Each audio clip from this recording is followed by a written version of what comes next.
Russia has just completely changed its war strategy in Ukraine.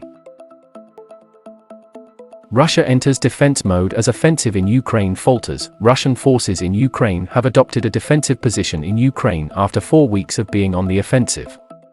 The shift in strategy comes as Russia realizes that taking control of Kyiv is unlikely to occur without a dramatic change in strategy, perhaps chemical weapons or other escalations, and after Ukrainian forces successfully destroyed a Russian warship delivering more armored vehicles and weapons in the south of the country. On Friday, the Kremlin announced that the Russian military would focus on the liberation of the eastern Ukrainian region of Donbass, which Russian President Vladimir Putin declared independent in a presidential decree signed in February. The region has been controlled by Russian-backed separatist groups since 2014.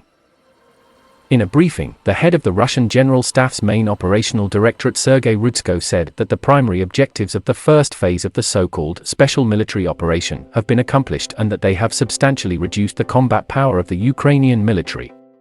He claimed that their success over the last 4 weeks makes it possible to achieve the main goal, liberation of Donbass. Rudsko said that 93% of the Luhansk People's Republic, a contested territory in the eastern region of Ukraine, has been seized, as well as 54% of the Donetsk Oblast region.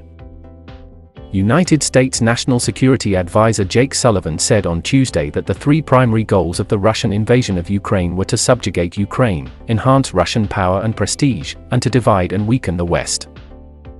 As Russia enters a defensive phase and even sets a date for the end of the war, it will be tough for Russian President Vladimir Putin to honestly claim that his offensive in Ukraine has achieved any of those 3 goals in any meaningful way. Rudsko denies Western Russian troop death tolls. In the same press briefing, Rudsko offered a very different account of the number of Russian troops who have been killed in Ukraine over the last 4 weeks.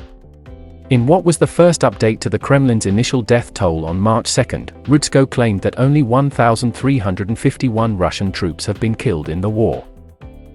Unfortunately, during the special military operation there have been losses among our combat comrades. 1,351 servicemen are dead and 3,825 injured, Rudsko said.